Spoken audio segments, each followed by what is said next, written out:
बहुत ही important chapter है। इसमें हम सबसे पहले देखते हैं अपीयरेंस। तो हाइड्रोजन मोस्ट अबंडेंट एलिमेंट है पूरे यूनिवर्स में। कितना है उसका अबंडेंस? 70%। मतलब 70% पूरे यूनिवर्स का सिर्फ ये है हाइड्रोजन। लेकिन अर्थ में उतना अबंडेंस नहीं है एटमॉस्फेयर में, क्योंकि अर्थ का ग्रेविटेशनल फोर्स उतना ज़्यादा नहीं है कि उसको खींच के रखे। बट फिर भी पानी है पूरे अर्थ में और अर्थ क्रस्ट में भी हाइड्रोजन होता है। अब देखते हैं सन के एटमॉस्फेयर में वो कितना है। तो 90% of the sun's atmosphere is made up of hydrogen, क्योंकि उसका तो ग्रेविटेशनल फोर्स बहुत ज़्यादा है और वहाँ जो एनर्जी प्रोड्यूस होती है उसका रीज़न भी हाइड्रोजन है। उसके बाद जुपिटर और सैटर्न में सबसे ज़्यादा है हाइड्रोजन।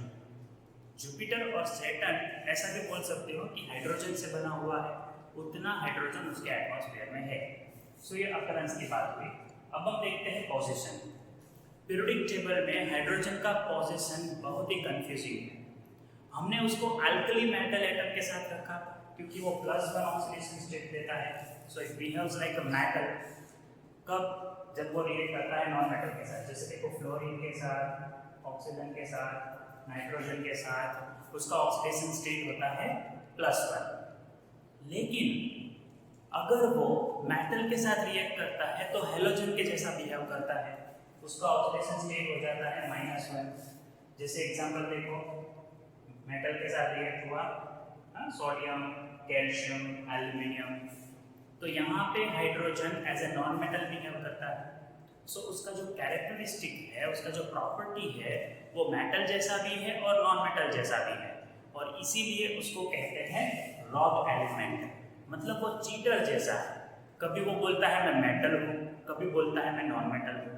तो इसलिए उसका जो पोजीशन है पीरियोडिक टेबल में वो अनसर्टेन है। अब हम देखते हैं उसके आइसोटॉप्स। तो हाइड्रोजन के 3 आइसोटॉप्स हैं। कौन कौन से? प्रोटियम, ड्यूटेरियम और ट्रिटियम, जिसमें ड्यूटेरियम को हैवी हाइड्रोजन भी कहते हैं। अब हम देखते हैं कि प्रोटियम है तो उसमें प्रोटॉन कितने होंगे? 8। न्यूट्रॉन होगा 0, इसीलिए उसका एटॉमिक मास है 1। बट अगर ड्यूटेरियम की बात करें तो उसमें प्रोटॉन 1 और न्यूट्रॉन भी 1, तो एटॉमिक मास हो गया 2। और ट्रिटियम में प्रोटॉन 1 और न्यूट्रॉन 2, इस तरह उसका एटॉमिक मास हो गया 3। अब उसका एबंडेंस देखो तो सबसे ज़्यादा प्रोटियम है, 99.984%। कौन है? प्रोटियम। उसके बाद आता है ड्यूटेरियम, जिसका एबंडेंस बहुत कम है, 0.016%। तो ऐसे तो अगर आप देखो तो ये दोनों मिला के ही 100% होता है। तो ट्रिटियम का एबंडेंस बहुत कम है, 1 × 10⁻15%। और ये रेडियो एक्टिव एलिमेंट है। Tritium is a radioactive isotope of hydrogen. इतना ही आपको याद रखना है आइसोटॉप्स के लिए। अब एलोट्रॉप्स क्या होता है कि जिसमें हाइड्रोजन के स्ट्रक्चर्स अलग होंगे। जैसे अगर हम हाइड्रोजन में बात करें स्पिन, तो अगर पैरेलल स्पिन होता है तो वो हाइड्रोजन को हम कहते हैं ऑर्थो। मतलब H2 में ये एक हाइड्रोजन है, ये दूसरा हाइड्रोजन है। एक हाइड्रोजन का स्पिन जिस तरफ है उसी तरफ अगर दूसरे हाइड्रोजन का स्पिन है तो वो पैरेलल स्पिन हुआ। ऐसे हाइड्रोजन मॉलिक्यूल को ऑर्थो हाइड्रोजन कहते हैं। लेकिन अगर जब H2 मॉलिक्यूल बने उसमें एक हाइड्रोजन होता है इस तरफ और दूसरा उसके अपोजिट है, तो ये एंटी पैरेलल स्पिन हुआ। दोनों का स्पिन अपोजिट डायरेक्शन में है, तो तब उसको हम कहते हैं पैरा हाइड्रोजन। ये याद रखो। तो अब हम कुछ क्वेश्चंस देखते हैं, बहुत ही सिंपल क्वेश्चंस है। What is the mass ratio of isotopes of hydrogen, deuterium and tritium respectively? मतलब मास रेशियो क्या होगा? तो मास रेशियो तो बहुत सिंपल है। देखो हाइड्रोजन का मास होता है 1, ड्यूटेरियम का मास है 2 और ट्रिटियम का मास है 3। तो 1:2:3, इतना सिंपल है, ये तो समझ में आना चाहिए।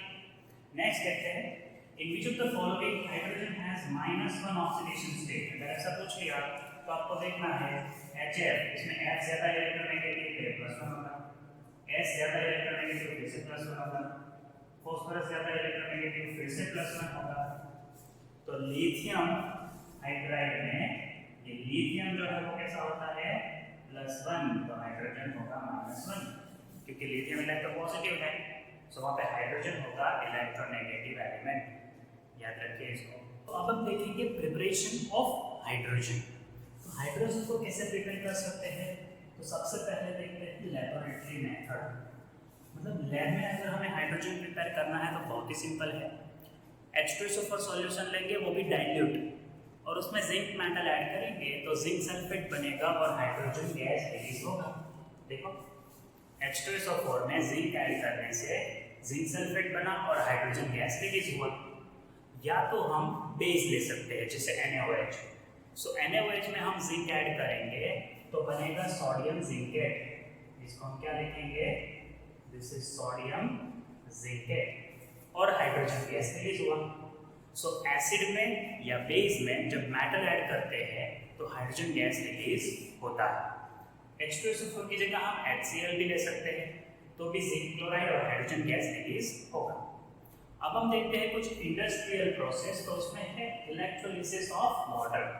हम वाटर लेंगे, याद रखना है यहाँ पे प्योर वाटर नहीं चलेगा, उसमें कुछ ड्रॉप्स एसिड के या NaCl ऐड करना पड़ेगा, थोड़ा अमाउंट। सो डाइल्यूट NaCl सॉल्यूशन हम बनाएंगे, उसका हम इलेक्ट्रोलिसिस करेंगे, मतलब उसमें इलेक्ट्रिसिटी पास करेंगे, तो कैथोड पे हाइड्रोजन गैस मिलेगा, एनोड पे ऑक्सीजन गैस मिलेगा। सो ये हुआ एक इंडस्ट्रियल प्रोसेस। दूसरा इंडस्ट्रियल प्रोसेस है बोस प्रोसेस, जिसमें हम वाटर गैस या तो जिसको बोलते हैं सिन गैस या सिंथेटिक गैस, उसमें जब पानी ऐड करते हैं, मतलब उसका रिएक्शन वाटर के साथ करते हैं, और तब देखो टेम्परेचर बहुत ज़्यादा है, मतलब ये वाटर जो है वो स्टीम के फॉर्म में होगा। सो इतने हाई टेम्परेचर पे ये कैटालिस्ट की प्रेजेंस में Fe2O3 और Cr2O3, ये कैटालिस्ट की प्रेजेंस में अगर सिन गैस का रिएक्शन वाटर के साथ होता है तो CO2 और हाइड्रोजन गैस रिलीज होगा, जिसमें से CO2 रिमूव करने के लिए हम क्या करेंगे, जो गैस यहाँ से प्रोड्यूस होता है उसको हम वाटर में पास करेंगे, तो CO2 वाटर में एब्जॉर्ब हो जाएगा, डिसॉल्व हो जाएगा, बचेगा हाइड्रोजन गैस। तो इस तरह हम दोनों को सेपरेट कर सकते हैं। थर्ड प्रोसेस है late process. So late process industrial में थर्ड प्रोसेस, ठीक है, ये फर्स्ट इंडस्ट्रियल प्रोसेस था, ये सेकंड था, थर्ड है लैंड प्रोसेस, जिसमें हम बहुत ही ज़्यादा हॉट स्टीम पे Fe को पास करेंगे या Fe पे बहुत ही ज़्यादा हॉट स्टीम पास करेंगे। कितना हॉट है देखो, टेम्परेचर 1000 से 1023 से 1073 केल्विन, इतना ज़्यादा टेम्परेचर है तो हमें आयरन ऑक्साइड और हाइड्रोजन गैस मिलेगा। अब हम देखते हैं नेक्स्ट प्रोसेस, बेरियम हाइड्रोक्साइड का इलेक्ट्रोलिसिस। बेरियम हाइड्रोक्साइड जो वार्म और कंसंट्रेटेड है, उसका जब हम इलेक्ट्रोलिसिस करते हैं, इलेक्ट्रोड रखेंगे निकल इलेक्ट्रोड, तो हाइड्रोजन गैस और ऑक्सीजन गैस प्रोड्यूस होगा। यहाँ पे जो हाइड्रोजन गैस प्रोड्यूस होगा वो 99.95% प्योर होगा। तो इस तरह से हम बेरियम हाइड्रोक्साइड से हाइड्रोजन गैस प्रोड्यूस कर सकते हैं। अब नेक्स्ट प्रोसेस है आयनिक हाइड्राइड में से हाइड्रोजन का प्रिपरेशन। इसमें मैंने यहाँ पे आयनिक हाइड्राइड लिया है कैल्शियम हाइड्राइड। कोई भी मेटल हाइड्राइड हम ले सकते हैं, जब उसका रिएक्शन स्टीम के साथ होगा तो कैल्शियम हाइड्रोक्साइड प्रोड्यूस होगा और हाइड्रोजन गैस रिलीज होगा। तो क्योंकि ये तो सॉल्यूशन में रहेगा, हाइड्रोजन गैस है तो इजीली हम कलेक्ट कर सकते हैं, इसका सेपरेशन इजीली हो सकता है। बाद में देखते हैं हाइड्रोकार्बन में से किस तरह से हम बना सकते हैं हाइड्रोजन गैस। सो हाइड्रोकार्बन में मैंने यहाँ नेचुरल गैस लिया है मीथेन, उसको जब हम स्टीम के साथ रिएक्ट कराते हैं, मतलब CH4 का रिएक्शन वाटर वेपर के साथ करना है, लेकिन इसका टेम्परेचर बहुत ज़्यादा है 1270 केल्विन, और निकल क्रोमियम कैटालिस्ट की प्रेजेंस में रिएक्शन होगा तो हमें मिलेगा CO+H2 का मिक्सचर, जिसको हम वाटर गैस या सिन गैस बोल सकते हैं, वो मैंने आपको यहाँ पे कहा। तो इस तरह हम ये वाटर गैस बना सकते हैं हाइड्रोकार्बन में से। नेक्स्ट है फ्रॉम ब्राइन सॉल्यूशन। अब ब्राइन सॉल्यूशन का मतलब होता है एक्वियस कंसंट्रेटेड NaCl सॉल्यूशन, जो ओशन में से मिलता है वो वाला सॉल्यूशन आप ले सकते हो, बट यहाँ पे हम उसमें सिर्फ NaCl रखेंगे, तो उसको जब हम नेशनल और केशनल कैलर सेल में इलेक्ट्रोलिसिस कराते हैं वो ब्रांच सॉल्यूशन का, तो हमें हाइड्रोजन गैस मिलेगा। याद रखिए ये सारे प्रिपरेशंस एमसीक्यू के लिए बहुत इंपॉर्टेंट है। अब हम देखते हैं हाइड्रोजन की कुछ फिजिकल प्रॉपर्टीज। तो वो कलरलेस, ऑर्डरलेस और टेस्टलेस गैस है और कंबस्टिबल गैस है, मतलब उसको आग लग सकती है। वो एयर की कंपेयर में बहुत ही लाइटर है, उसका एटॉमिक मास ही देख लो आप कितना है, 2 ग्राम पर मोल, सो लाइटर देन एयर। उसके बाद वो न्यूट्रल गैस है, मतलब लिटमस पेपर के साथ वो अपना जो बिहेवियर है वो दिखा देगा, ना तो वो एसिडिक है ना तो बेसिक है। और लास्ट उसका पॉइजन रेशियो कितना है, 1.4। Cp/Cv रेशियो को हम पॉइजन रेशियो कहते हैं, जो 1.4 है, मतलब वो डाई एटॉमिक गैस है। अब उसके कुछ यूजेस देख लो। तो पहला यूज है मैन्युफैक्चरिंग ऑफ मिथेनॉल। किसमें से बना सकते हैं, तो सिनगैस में से बना सकते हैं। सिनगैस में से मिथेनॉल बना सकते हैं। सिनगैस आपको पता है CO+H2, तो उसमें H2 है, मतलब हाइड्रोजन यूज होता है मिथेनॉल बनाने में। उसके बाद हाइड्रोजन और क्लोरीन में से क्या बना सकते हैं, HCl। और उसी तरह किसी मेटल का हाइड्रोजन के साथ रिएक्शन कराएंगे तो क्या बनेगा, हाइड्राइड। तो ये हो गया पहला यूज हाइड्रोजन गैस का। दूसरा यूज है ऑक्सीजन, ऑक्सी हाइड्रोजन फ्लेम। अब ये ऑक्सी हाइड्रोजन फ्लेम जो है उसका टेम्परेचर होता है 4000 डिग्री सेल्सियस। कब, जब ऑक्सीजन और हाइड्रोजन के मिक्सचर को हम यूज करते हैं फ्लेम में। सो हम ऑक्सी हाइड्रोजन फ्लेम में उसको यूज कर सकते हैं, जो वेल्डिंग प्रोसेस में यूज हो सकता है। बाद में है synthesis of ammonia. Haber process आपको पता है, N2+H2 गिव्स एमोनिया, तो उसमें हम यूज कर सकते हैं इसको। अब ये एमोनिया जो है वो नाइट्रिक एसिड प्रिपरेशन में यूज हो सकता है, फिर फर्टिलाइजर की प्रिपरेशन में यूज हो सकता है। तो बहुत सारे यूजेस हैं हाइड्रोजन के। लिक्विड हाइड्रोजन आप देखो, रॉकेट फ्यूल में यूज होता है। बाद में देखो रिड्यूसिंग एजेंट है, hydrogen is a reducing agent. किसी भी मेटलर्जी प्रोसेस में हम as a reducing agent hydrogen को ऐड कर सकते हैं। और फ्यूल सेल में आपको पता है H2 और O2 का मिक्सचर यूज होता है, मतलब एक तरफ से H2 और दूसरी तरफ से O2 आते हैं फ्यूल सेल में, बीच में होता है एक्वस NaOH सॉल्यूशन, और वो प्रोड्यूस करता है electricity and water. So electricity produce करने के लिए हम हाइड्रोजन यूज कर सकते हैं फ्यूल सेल में। सो ये यूजेस हुए, याद रखो प्रॉपर्टीज और यूजेस। अब हम देखते हैं केमिकल प्रॉपर्टीज। तो हाइड्रोजन की सबसे पहले तो देखते हैं रिएक्टिविटी। तो उसका रिएक्टिविटी बहुत ही कम है। उसका रीजन है उसका जो हाइड्रोजन के बीच में जो बॉन्ड बनता है वो बहुत ही स्ट्रॉन्ग है, और इसीलिए उसका जो बॉन्ड एंथैल्पी है वो बहुत ज़्यादा है। सो हाई बॉन्ड एंथैल्पी की वजह से उसका जो रिएक्शन है वो कुछ स्पेसिफिक कंडीशंस में ही होगा, जो है हाई टेम्परेचर। तो हाइड्रोजन के मोस्ट ऑफ द रिएक्शंस में हम देखेंगे तो टेम्परेचर बहुत ज़्यादा रखना पड़ेगा, तब उसका रिएक्शन होगा। तो आइए कुछ एग्जांपल देखते हैं। जैसे पहला एग्जांपल है नॉन मेटल के साथ रिएक्शन। उसमें पहला एग्जांपल लेते हैं ऑक्सीजन के साथ रिएक्शन। तो अगर हाइड्रोजन ऑक्सीजन के साथ रिएक्ट करता है तो वाटर मॉलिक्यूल प्रोड्यूस होगा, लेकिन यहाँ आप देखिए टेम्परेचर बहुत ज़्यादा है, 970 केल्विन टेम्परेचर देना पड़ेगा, या तो इलेक्ट्रिक डिस्चार्ज देना पड़ेगा, तो हाइड्रोजन और ऑक्सीजन के बीच में रिएक्शन होगा। दूसरा नॉन मेटल लेते हैं हम नाइट्रोजन। तो अगर हाइड्रोजन का नाइट्रोजन के साथ रिएक्शन होगा तो एमोनिया बनेगा, जहाँ बैलेंसिंग के लिए हम यहाँ पे 3 लिख देंगे। सो 1 मोल नाइट्रोजन 3 मोल हाइड्रोजन के साथ रिएक्ट करेगा, तब जाके 2 मोल एमोनिया बनेगा। इसे हम हैबर प्रोसेस कहते हैं, जिसमें टेम्परेचर होता है 673 केल्विन और प्रेशर होता है 200 एटमॉस्फेयर। और आयरन कैटालिस्ट की प्रेजेंस में ये रिएक्शन होगा, जिसमें मोलिब्डेनम एज अ प्रमोटर हम यूज करते हैं। तो ये हैबर प्रोसेस याद रखो, अमोनिया के प्रिपरेशन में ये यूज होता है। नेक्स्ट है हैलोजन के साथ रिएक्शन। H2 का मतलब होता है हैलोजन। सो डार्क में रखना पड़ेगा, मतलब जो ग्लास बोतल में अगर हम रिएक्शन करते हैं तो ग्लास बोतल डार्क होना चाहिए, जिससे सनलाइट अंदर एंटर ना हो पाए। तो हाइड्रोजन और हैलोजन के बीच में रिएक्शन होगा तो हाइड्रोजन हैलाइड बनेगा, HF, HCl, HBr, HI। इस तरह से ये बन सकता है, जिसमें सबसे ज़्यादा रिएक्शन होता है फ्लोरीन का। फ्लोरीन इजीली रिएक्ट होगा, HF बनेगा। फिर क्लोरीन, ब्रोमीन, आयोडीन, इस तरह से अगर आप देखोगे तो रिएक्टिविटी डिक्रीज होता है। उसका एक और मतलब समझ लो कि अगर हमने HF, HCl, HBr और HI ऐसे बना भी लिया तो HI सबसे स्ट्रॉन्ग एसिड होगा, H बॉन्ड इजीली टूट जाएगा, H और I के बीच में जो बॉन्ड है वो इजीली टूटेगा। तो एसिडिक स्ट्रेंथ अगर पूछते हैं तो याद रखो HI में जो HI का बॉन्ड है वो इजीली टूटता है, तो HI is very strong acid, HF is very weak acid. So ये हमने देखा chemical reactions with non metal. अब हम देखते हैं reactions with metal.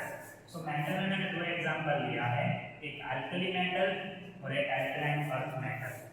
So alkali metal के साथ रिएक्ट करके NaH देगा और कैल्शियम के साथ रिएक्ट करके कैल्शियम हाइड्राइड देगा, जिसको हम हाइड्रोलिथ भी बोलते हैं।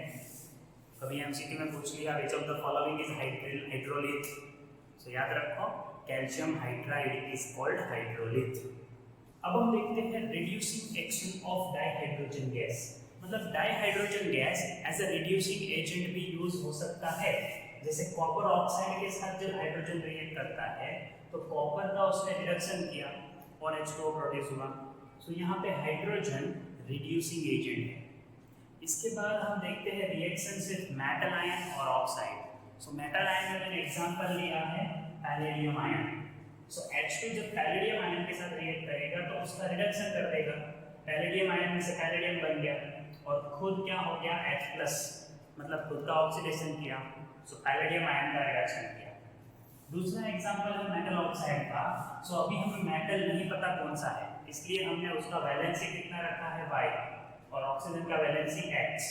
सो हाइड्रोजन कितने यूज होंगे, जितना मेटल का वैलेंसी होगा उतने हाइड्रोजन यूज होंगे। सो Y hydrogen will be use. So metal का हो गया रिडक्शन और ऑक्सीजन के साथ हाइड्रोजन रिएक्ट करेगा। सो इस तरह से हमें ये प्रोडक्ट मिलेगा। याद रखो कैसे हम रिएक्शन दिखा सकते हैं मेटल आयन और ऑक्साइड के साथ। अब देखते हैं रिएक्शन विद ऑर्गेनिक कंपाउंड। उसमें पहला एग्जांपल मैंने लिया है वेजिटेबल ऑयल। आपको पता है वेजिटेबल ऑयल में डबल बॉन्ड होता है, ये डबल बॉन्ड है इसलिए ये अनसैचुरेटेड है। जब निकल कैटालिस्ट की प्रेजेंस में, जो एक्चुअली रेनी निकल है, यहाँ पे जो निकल है वो कौन सा है, रेनी निकल, उसके साथ जब इसका रिएक्शन होगा हाइड्रोजन की प्रेजेंस में तो वेजिटेबल ऑयल कन्वर्ट होगा वेजिटेबल घी में। सो निकल एज अ कैटालिस्ट यूज हुआ, वेजिटेबल ऑयल का रिडक्शन हुआ हाइड्रोजन से और वेजिटेबल घी मिला, मतलब वो अनसैचुरेटेड में से सैचुरेटेड हो गया। This is not good for health, so नहीं खाना है। अब देखते हैं दूसरे कंपाउंड, जैसे मैंने यहाँ पे लिया इथीन। इथीन में मैंने हाइड्रोजन के साथ कार्बन मोनोऑक्साइड भी पास किया। सो एक कार्बन इंक्रीज होगा इसमें, CH2 है, सो एक कार्बन और इंक्रीज होगा तो CH3 CH2 CHO मिलेगा। एक हाइड्रोजन यहाँ पे आया और CHO ऐड हो गया पीछे।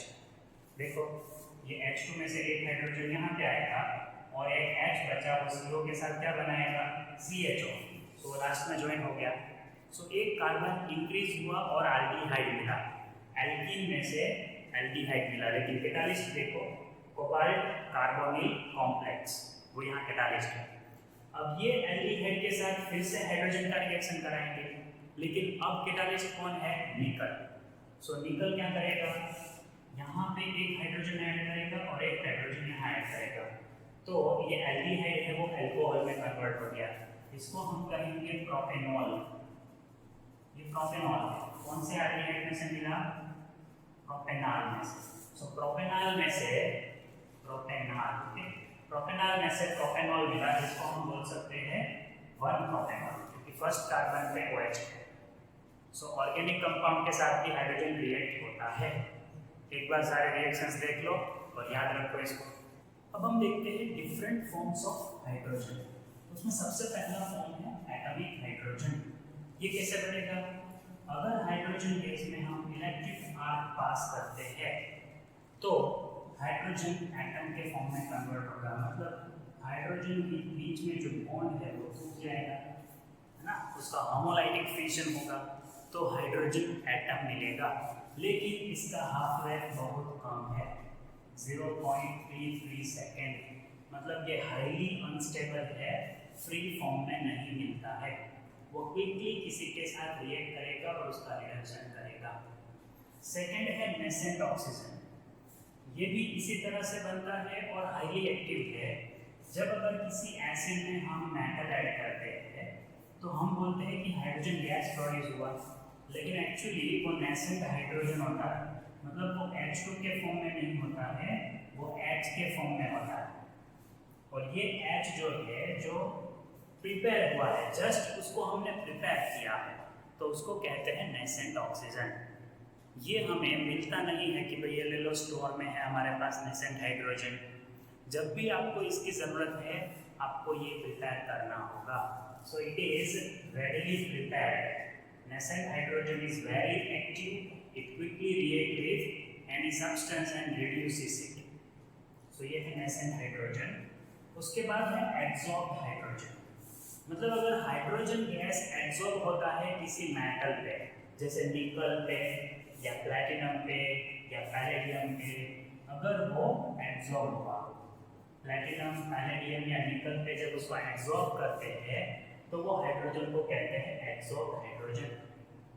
और एब्जॉर्प्शन की ये प्रोसेस को कहते हैं ऑक्लूजन। और ऑक्लूजन डिक्रीज होता है अगर टेम्परेचर इंक्रीज होगा। सो याद रखिए थर्ड टाइप एब्जॉर्ब्ड हाइड्रोजन। बाद में ऑर्थो पैरा हाइड्रोजन तो मैंने आपको बताया था एलोट्रॉप्स में। ऑर्थो हाइड्रोजन मतलब ऐसे हाइड्रोजन जिसमें दोनों स्पिन कैसे हैं, पैरेलल। और पैरा हाइड्रोजन मतलब ऐसे हाइड्रोजन मॉलिक्यूल जिसमें दोनों हाइड्रोजन का स्पिन एंटी पैरेलल है। और रूम टेम्परेचर पे ऑर्थो हाइड्रोजन 75% होता है, पैरा हाइड्रोजन 25% होता है। और लास्ट हम टाइप देख लेते हैं एक्टिव हाइड्रोजन, जो एक्चुअली एटॉमिक हाइड्रोजन जैसा ही है। हाइड्रोजन स्टीम पे से जब हम इलेक्ट्रिक डिस्चार्ज पास करते हैं, अगर हाइड्रोजन स्टीम को हम इलेक्ट्रिक डिस्चार्ज देते हैं तो H3 बनेगा। तो आप ऐसा समझ सकते हो कि H एटम बनते हैं और ऐसे 3 H एटम कंबाइन हो गए। सो इसमें और इसमें ज़्यादा डिफरेंस नहीं है, ये एटॉमिक हाइड्रोजन ही है लेकिन 3 हाइड्रोजन एटम कंबाइन हो गए तो H3 मिला, जिसको कहते हैं एक्टिव हाइड्रोजन, क्योंकि वो क्विकली रिएक्ट करता है। क्योंकि उसका हाफ लाइफ देख लो 0.33 सेकेंड है, इसलिए बोल सकते हैं क्विकली रिएक्ट कर लेगा किसी के साथ। सो दोनों का हाफ लाइफ भी सेम है, चाहे एटॉमिक हाइड्रोजन देखो या एक्टिव हाइड्रोजन देखो, 1/3 है उसका half life, 1/3 of a second. So quickly वो किसी के साथ रिएक्ट करेगा। अब हम देखते हैं types of hydrides. So hydrides basically 3 types के होते हैं। आयनिक हाइड्राइड जो एस ब्लॉक एलिमेंट की हाइड्रोजन के साथ प्रोसेस होती है तब बनेगा। मॉलिक्यूलर और कोवलेंट हाइड्राइड जो पी ब्लॉक एलिमेंट बनाएंगे। और मेटलिक या इंटरस्टिशियल हाइड्राइड्स जो D and F block elements बनाएंगे। इसमें सबसे पहले हम लेते हैं आयनिक हाइड्राइड। अब क्योंकि ये इजीली आयोनाइज होते हैं इसलिए इसको आयनिक हाइड्राइड बोलते हैं। एस ब्लॉक एलिमेंट में ग्रुप 1 और ग्रुप 2 ये हाइड्राइड बनाएंगे। ग्रुप 2 मतलब अल्कली मेटल्स, ग्रुप 2 मतलब अल्कलाइन अर्थ मेटल्स। एक्सेप्शंस है इसमें कि बेरिलियम और मैग्नीशियम ये हाइड्राइड नहीं बनाएंगे। अब कौन कौन से मेटल बनाएंगे तो कुछ एग्जांपल मैंने लिए हैं, जैसे लिथियम, सोडियम, कैल्शियम, ये हाइड्रोजन के साथ रिएक्ट करेंगे तो हाइड्राइड बनेंगे। जो वाइट क्रिस्टलाइन सॉलिड है और उसका मेल्टिंग पॉइंट और बॉइलिंग पॉइंट बहुत ज़्यादा है, मॉल्टन स्टेट उसका कंडक्टर है और डेंसिटी उसका मेटल से ज़्यादा है। मतलब लिथियम हाइड्राइड का डेंसिटी लिथियम से ज़्यादा है, सोडियम हाइड्राइड का डेंसिटी सोडियम से ज़्यादा है। सो ये कुछ फिजिकल प्रॉपर्टीज है, ये याद रखो। अब केमिकल रिएक्शन देखो, पानी के साथ वो इजीली रिएक्ट करता है और स्ट्रॉन्ग अल्कलाइन सॉल्यूशन बनाएगा। जैसे calcium hydride react water and forms calcium hydroxide releases hydrogen gas, तो ये स्ट्रॉन्ग अल्कलाइन सॉल्यूशन है। फिर carbon dioxide, sulphur dioxide, water इसके साथ इजीली डिकम्पोज होता है। वाटर वाला रिएक्शन को देख लिया। अब इसमें से एक रिएक्शन देखते हैं CO2। कैल्शियम हाइड्राइड CO2 के साथ रिएक्ट होगा तो कैल्शियम एसिड, कैल्शियम फॉर्मेट बनाया इसमें, देखो इसको कैल्शियम फॉर्मेट बोलते हैं। तो ये इजीली रिएक्ट होते हैं। Hydride react easily with CO2, SO2 and water. अब ये रिड्यूसिंग एजेंट है, these hydrides easily releases hydrogen gas, तो ये स्ट्रॉन्ग रिड्यूसिंग एजेंट है। So as a reducing agent we can use. और उसमें से हम लिथियम एल्यूमिनियम हाइड्राइड और सोडियम बोरोहाइड्राइड भी बना सकते हैं। ये ऑर्गेनिक रिएक्शंस में रिड्यूसिंग एजेंट है। कैसे बनेगा देखो, लिथियम हाइड्राइड का रिएक्शन एल्यूमिनियम हाइड्राइड के साथ करेंगे तो लिथियम एल्यूमिनियम हाइड्राइड बनेगा। उसी तरह सोडियम हाइड्राइड का रिएक्शन BH3 के साथ करेंगे तो सोडियम बोरोन हाइड्राइड मिलेगा। सो ये हो गया आयनिक हाइड्राइड। अब हम देखते हैं मॉलिक्यूलर हाइड्राइड जो P ब्लॉक एलिमेंट में से बनते हैं और वो मोस्टली कैसे होते हैं, कोवैलेंट, इसीलिए उसका दूसरा नाम है कोवैलेंट हाइड्राइड। अब इसका मेल्टिंग पॉइंट, बॉइलिंग पॉइंट और कंडक्टिविटी बहुत कम है और उसका एसिडिक नेचर जो है अगर ग्रुप में हम लेफ्ट टू राइट जाएंगे तो इंक्रीज होगा। मैंने कुछ एग्जांपल दिए हैं, ये एग्जांपल्स है 15th ग्रुप के। जो देखो NH3 बेस है, TH3 वीक बेस है, मतलब नीचे जाते हैं तो एसिडिक नेचर डिक्रीज होता है, इंक्रीज होता है, बेसिक नेचर डिक्रीज होगा, ठीक है। अब लेफ्ट टू राइट जाना है तो 16th ग्रुप के हाइड्राइड देखो H2O, H2S, ये कैसे है, H2O न्यूट्रल है, H2S वीक एसिड है। जैसा मैंने कहा नीचे जाएंगे तो एसिडिक नेचर इंक्रीज होगा, लेफ्ट टू राइट जाएंगे तो भी एसिडिक नेचर इंक्रीज होगा। तो HF एसिड है और HCl स्ट्रॉन्ग एसिड है। सो आपको ये समझ में आया, लेफ्ट टू राइट अगर हम जाते हैं हाइड्राइड्स में तो एसिडिक नेचर इंक्रीज हो रहा है। अब टाइप्स ऑफ हाइड्राइड हम देख लेते हैं। जो मेटलिक मॉलिक्यूलर हाइड्राइड्स वो 3 टाइप्स के हैं। इलेक्ट्रॉन डेफिशिएंट, मतलब इसमें इलेक्ट्रॉन कम होंगे। 13th ग्रुप एलिमेंट अगर हाइड्राइड बनाते हैं जैसे डाइमोरेन B26, इसमें इलेक्ट्रॉन कम है तो वो किसी से इलेक्ट्रॉन इजीली लेंगे, सो वो लुईस एसिड हुए, ठीक है। फिर है electron precise hydride. 14th group के एलिमेंट अगर बनाते हैं हाइड्राइड तो उसमें एग्जैक्टली 8 इलेक्ट्रॉन हो जाते हैं, वो हाइड्रोजन के साथ रिएक्ट करके ऑब्जेक्ट कंप्लीट कर लेते हैं। सो वो इलेक्ट्रॉन प्रिसाइज है, ना तो उसको इलेक्ट्रॉन चाहिए ना तो किसी को इलेक्ट्रॉन आप देंगे।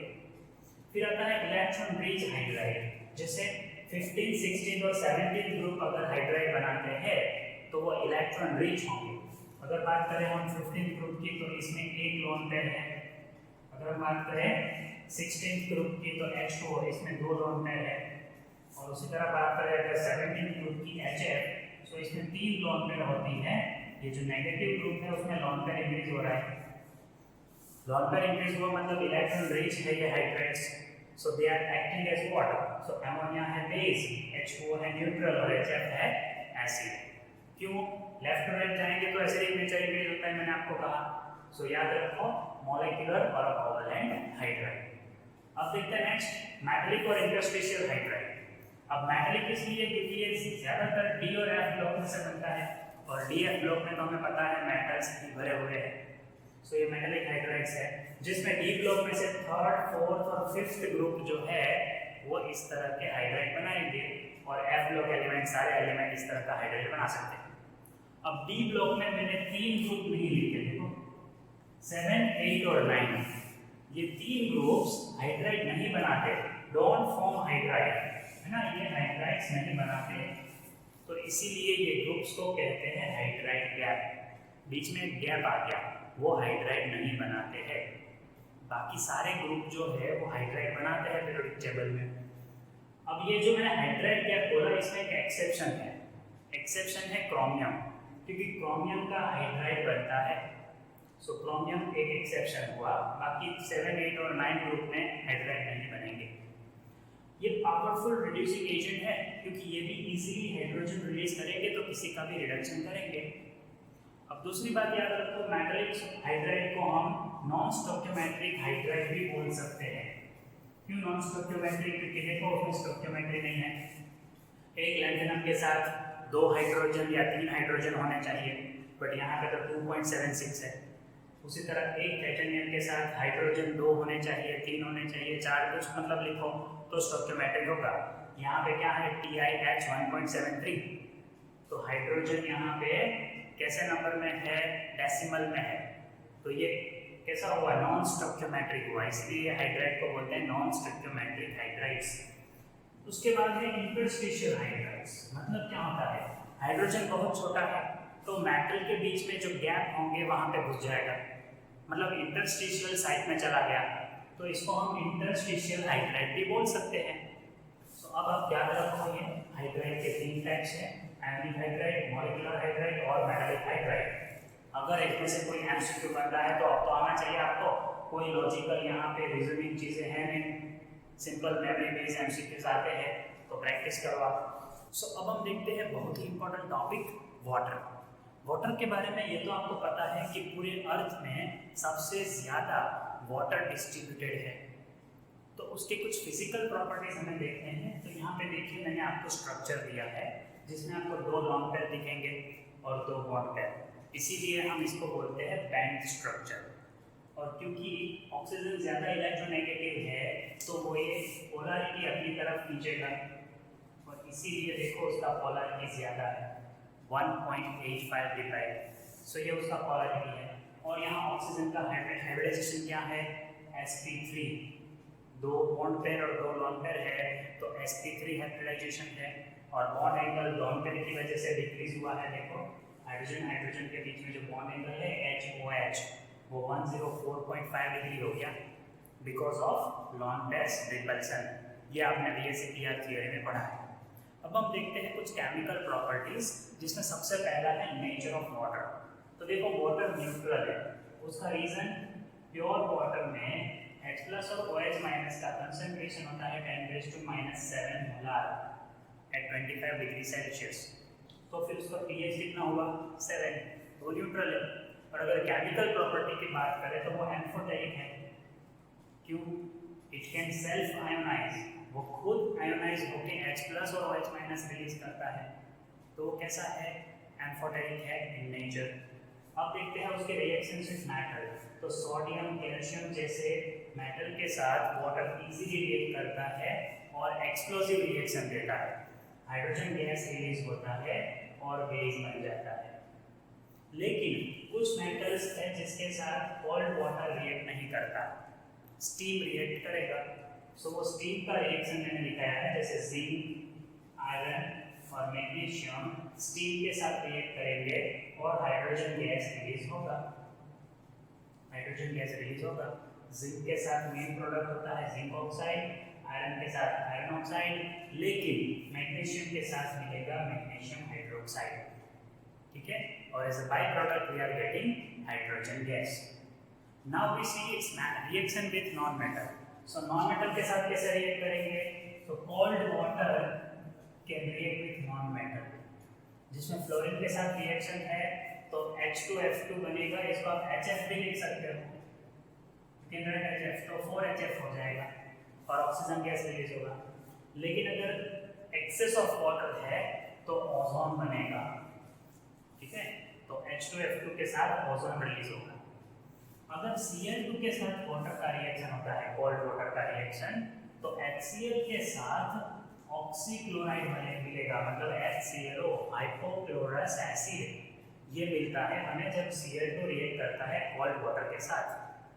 बट अगर Cl2 वाटर के साथ सनलाइट की प्रेजेंस में रिएक्ट करता है तो HCl तो मिलेगा बट हाइपोक्लोरस एसिड नहीं मिलेगा, ऑक्सीजन गैस रिलीज होगा। सो दोनों रिएक्शन में डिफरेंस याद रखो, यहाँ पे कोल्ड वाटर था और यहाँ पे सनलाइट पास किया, सो रिएक्शन में प्रोडक्ट अलग हो जाएगा। अब हम देखते हैं हाइड्रोलिसिस। सो हाइड्रोलिसिस के लिए पहला जो एग्जांपल मैंने लिया है वो लिया है सॉल्ट ऑफ एसिड, जहाँ स्ट्रॉन्ग बेस है और वीक एसिड है। तो ये जो सॉल्ट है उसका हाइड्रोलिसिस करेंगे तो फिर से हमें एसिड मिल जाएगा, वीक एसिड कौन सा, CH3COOH, और Na react with water and gives NaOH, तो फिर से हमें वो स्ट्रॉन्ग बेस और वीक एसिड मिल गया। नेक्स्ट प्रोसेस फेरस सल्फेट का है वाटर के साथ, तो आयरन हाइड्रोक्साइड मिलेगा और H2SO4 रिलीज होगा। अगर क्लोराइड्स रिएक्ट करते हैं जैसे बिस्मथ क्लोराइड, एंटीमनी क्लोराइड, तो तब ऑक्सीक्लोराइड मिलता है। बिस्मथ क्लोराइड या एंटीमनी क्लोराइड अगर रिएक्ट करता है तो ऑक्सीक्लोराइड मिलेगा, साथ में HCl रिलीज होगा।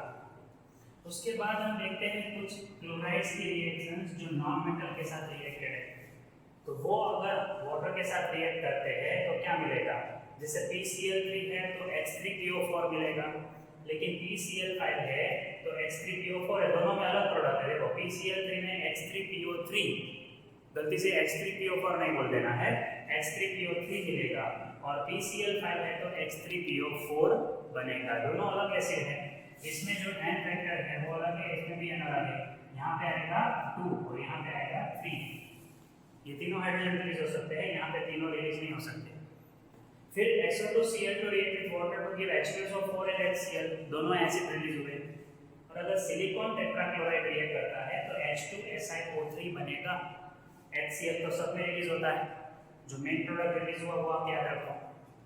अब अगर हाइड्राइड, कार्बाइड या नाइट्राइड या फॉस्फाइड वाटर के साथ रिएक्ट करता है तो क्या प्रोडक्ट मिलेगा? देखो, हाइड्राइड अगर रिएक्ट करता है तो सिंपल हाइड्रोक्साइड और हाइड्रोजन गैस रिलीज होगा। कार्बाइड रिएक्ट करता है तो भी हाइड्रोक्साइड तो बनेगा, लेकिन अब C2H2 रिलीज हुआ। C2H2 आपको पता है, ठीक है, क्या होता है?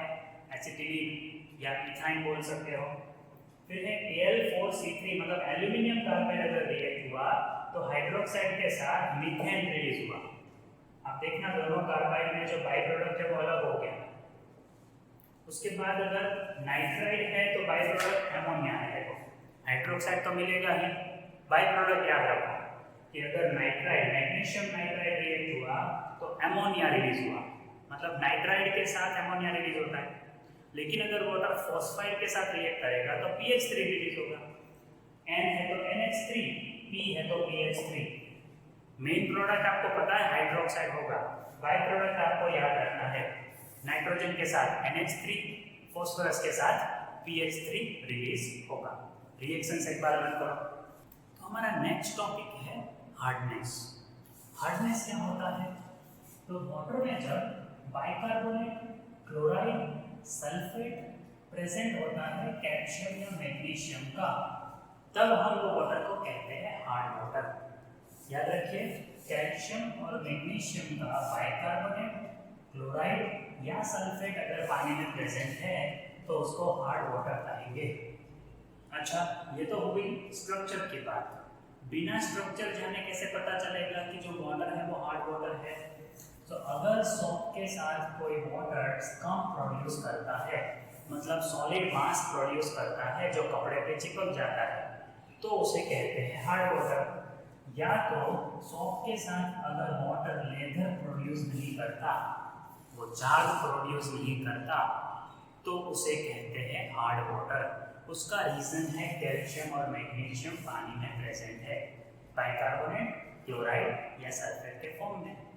अगर वो बाइकार्बोनेट के फॉर्म में है तो उसको कहते हैं टेम्पररी हार्डनेस। अगर वो क्लोराइड या सल्फेट के फॉर्म में है तो उसे कहते हैं परमानेंट हार्डनेस। अब इसको रिमूव कैसे करेंगे? सो क्विकली देखते हैं रिमूवल ऑफ टेम्पररी हार्डनेस। इसको रिमूव करने के लिए हमारे पास दो बहुत ही सिंपल मेथड है, एक है बॉइलिंग और दूसरा है क्लार्क्स प्रोसेस। बॉइलिंग में हमें सिंपली जो बाइकार्बोनेट है पानी में, मतलब वो हार्ड वाटर है, उसको बॉईल करना है। बॉईल करने से बाइकार्बोनेट कार्बोनेट में कन्वर्ट हुआ जो सॉलिड है तो वो नीचे बैठ जाएगा। अब हम उसको फिल्टर कर लेंगे तो हमें सॉफ्ट वाटर मिल जाएगा। ये जो वाटर है वो सॉफ्ट वाटर है क्योंकि उसमें से कैल्शियम या मैग्नीशियम निकल गया। यहाँ पे M का मतलब होता है कैल्शियम या मैग्नीशियम। अब क्लार्क प्रोसेस से कैसे? तो हम लाइम वाटर ऐड करेंगे, मतलब कैल्शियम हाइड्रोक्साइड। तो कैल्शियम बाइकार्बोनेट में अगर कैल्शियम हाइड्रोक्साइड ऐड किया तो कैल्शियम कार्बोनेट मिलेगा, सॉलिड है, नीचे बैठ गया, फिल्ट्रेशन करो, सॉफ्ट वाटर मिल गया। या तो मैग्नीशियम बाइकार्बोनेट में कैल्शियम हाइड्रोक्साइड ऐड करो तो कैल्शियम कार्बोनेट, मैग्नीशियम हाइड्रोक्साइड मिलेगा, दोनों प्रेसिपिटेट्स है, दोनों नीचे बैठ जाएंगे। तो उसको नॉर्मल फिल्टर पेपर से फिल्टर करो, आपको प्योर वाटर मिल जाएगा, that is soft water. So simple है क्लार्क्स प्रोसेस। टेम्पररी हार्डनेस के लिए या तो बॉइलिंग कर सकते हैं या तो हम लाइम वाटर ऐड कर सकते हैं। अगर लाइम वाटर ऐड करके सॉफ्ट वाटर हम प्रोड्यूस करते हैं तो वो क्लार्क प्रोसेस कहलाएगा। याद रखो ये। अब हम देखते हैं रिमूवल ऑफ परमानेंट हार्डनेस। तो परमानेंट हार्डनेस कैसे रिमूव करेंगे? पहली प्रोसेस है वॉशिंग सोडा ऐड करो। अब देखो, आप वॉशिंग सोडा मतलब Na2CO3, इसके अलावा आप पौष्टिक सोडा भी ऐड कर सकते हो NaOH, या तो आप सोडियम फॉस्फेट भी ऐड कर सकते हो। अभी मैंने एग्जांपल लिया है वॉशिंग सोडा। सो मैग्नीशियम क्लोराइड या मैग्नीशियम सल्फेट या फिर कैल्शियम क्लोराइड, कैल्शियम सल्फेट अगर वॉशिंग सोडा के साथ रिएक्ट करेंगे तो कार्बोनेट बन जाएगा। कार्बोनेट रेसिड्यू है, नीचे बैठ गया, और NaCl Na2SO4 वाटर सॉल्युबल है, but that will not hinder the soft reactivity.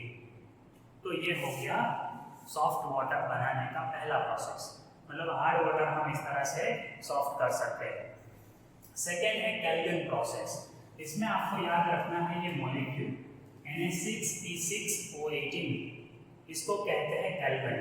अब इसको मैंने थोड़ा सा देखो सेपरेटली लिखा है कि Na2 कॉम्प्लेक्स के बाहर है, अगर ये रिएक्ट करता है हार्ड वाटर के साथ, M+2 मतलब हार्ड वाटर में प्रेजेंट है वो कैल्शियम +2 या मैग्नीशियम +2, तो इसमें से कोई भी एक अगर हार्ड वाटर में है तो वो अंदर के सोडियम को रिमूव करेगा। Na के ऊपर +1 चार्ज होता है, तो एक कैल्शियम +2 दो सोडियम को निकालेगा। क्या होगा अगर दो कैल्शियम या दो मैग्नीशियम आएंगे, देखो M2 लिखा है।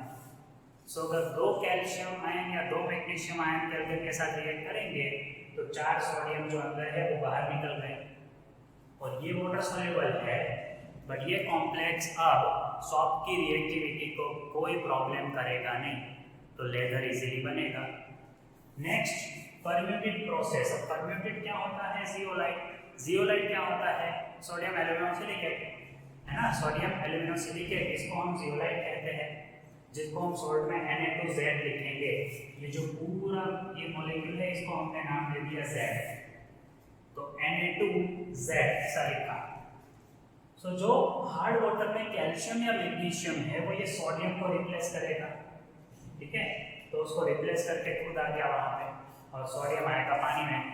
एक्चुअली हम जो जियोलाइट है वो इस तरह कॉलम होती है, वो कॉलम में भर देते हैं, जियोलाइट इसके अंदर भरते हैं और ऊपर से हार्ड वाटर पास करते हैं।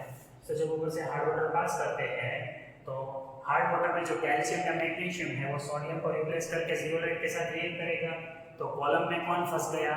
हार्ड वाटर का कैल्शियम या मैग्नीशियम। नीचे कौन बाहर आएगा? सोडियम।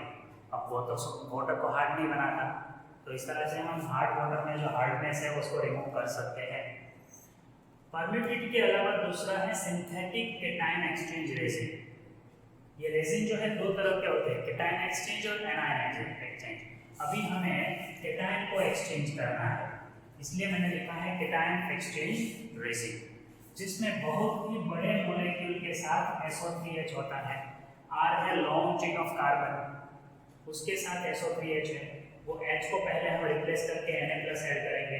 अब ये जो पूरा मॉलिक्यूल है इसको मैंने नाम दे दिया R SO3- को मैंने नाम दे दिया R और Na लिखा, तो मैंने यहाँ पे RNA दिखाया है, synthetic cation exchange resin. So water में जो हार्डनेस है वो सोडियम को रिप्लेस करेगा, तो एक मेटल के साथ दो R रिएक्ट करेंगे क्योंकि वैलेंसी उसका 1 है, यहाँ पे R- और Na+ होता है। सो एक मेटल के साथ दो R रिएक्ट करेंगे तो R2M हुआ। सो एक कैल्शियम दो सोडियम को रिप्लेस करेगा और वो कैल्शियम सिंथेटिक रेजिन में फंस जाएगा जो कॉलम में हमने रखा है। सो कॉलम में नीचे से सॉफ्ट वाटर बाहर आएगा जिसमें सोडियम होगा, बट सॉफ्ट की एक्टिविटी में कोई उससे हिंड्रेंस होता नहीं है। सो याद रखो, टेम्पररी हार्डनेस रिमूव करने के लिए हमारे पास दो मेथड है, boiling method and black method, और परमानेंट हार्डनेस रिमूव करने के लिए हमारे पास 4 मेथड है। सो चारों मेथड आप लर्न करो, और ये दो मेथड मतलब टोटल 6 मेथड्स आपको लर्न करने हैं MCQs के लिए। तो हार्डनेस क्या है वो तो आपको समझ में आ गया, और अगर वहाँ से MCQ पूछते हैं तो थियरी अगर आपको आता है तो MCQ इजीली आप सॉल्व कर पाओगे, लेकिन यहाँ से न्यूमेरिकल भी पूछते हैं। सो कैसे न्यूमेरिकल आ सकते हैं? सो देखो मैंने यहाँ पे एक एग्जांपल दिया है, 1 liter of water sample contains 1 milligram calcium chloride and 1 milligram magnesium chloride. The total hardness in terms of parts of calcium carbonate per 10⁻⁶ parts of water. मतलब in terms of calcium carbonate आपको ppm में hardness find करना है। Hardness से related कोई भी numerical होगा उसमें आपको यही पूछा होगा, hardness in terms of calcium carbonate. ये JEE मेंस में, एडवांस में और नीट में बहुत इंपॉर्टेंट है। इंटीजर टाइप क्वेश्चंस में भी ये आ सकता है।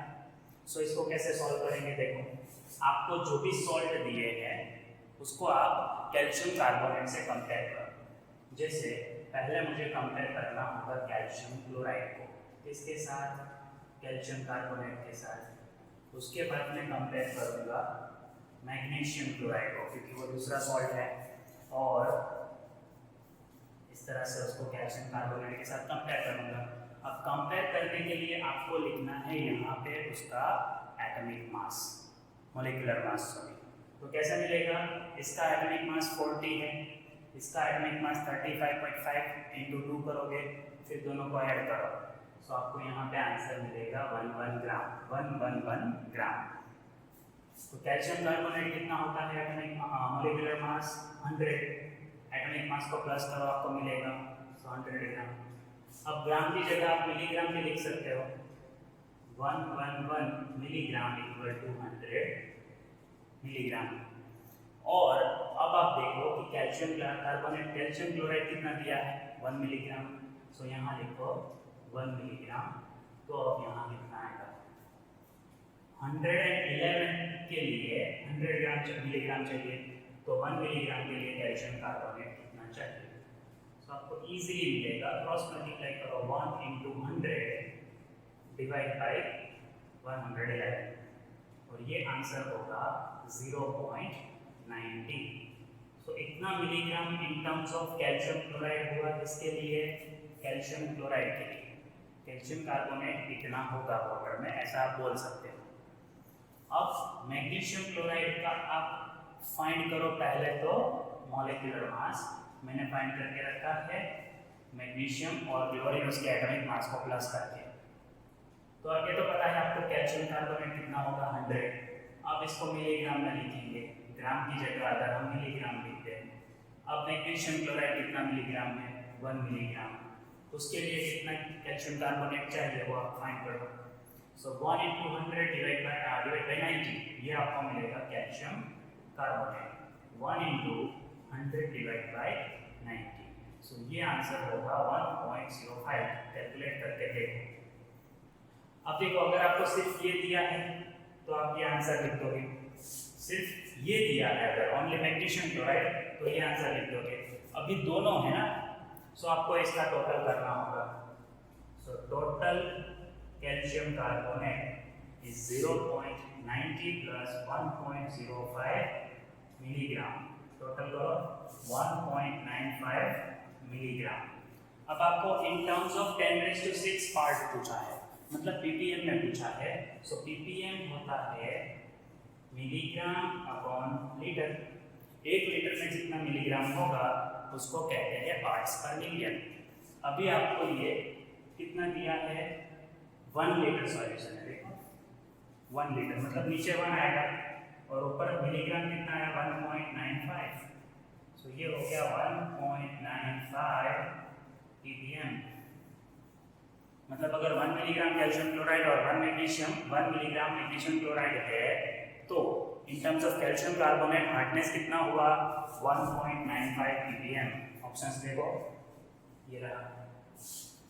इन टर्म्स ऑफ सिर्फ मैग्नीशियम क्लोराइड होता तो ये answer, in terms of calcium chloride होता तो ये आंसर, ठीक है याद रखो।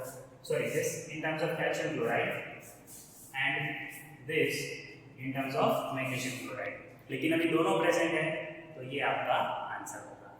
तो अब हम देखते हैं हाइड्रोजन पेरोक्साइड यानी कि H2O2 का प्रिपरेशन। सबसे पहला प्रिपरेशन एनजे थेनार्ड का देखते हैं, क्योंकि उसी ने एक्सीडेंटली सबसे पहले H2O2 प्रिपेयर किया। कैसे, तो एनहाइड्रस बेरियम पेरोक्साइड लेके, याद रखिए बेरियम ऑक्साइड नहीं है ये, BaO2 है मतलब बेरियम पेरोक्साइड है। उसका रिएक्शन हाइड्रोक्लोरिक एसिड के साथ कराया तो H2O2 प्रोड्यूस हुआ, बेरियम क्लोराइड सॉल्ट और H2O2 प्रोड्यूस हुआ। लेकिन तब उसने उसका नाम रखा था ऑक्सीजनेटेड वाटर, जो आगे जाके क्या बन गया H2O2 पेरोक्साइड, इसको हमने हाइड्रोजन पेरोक्साइड नाम दिया।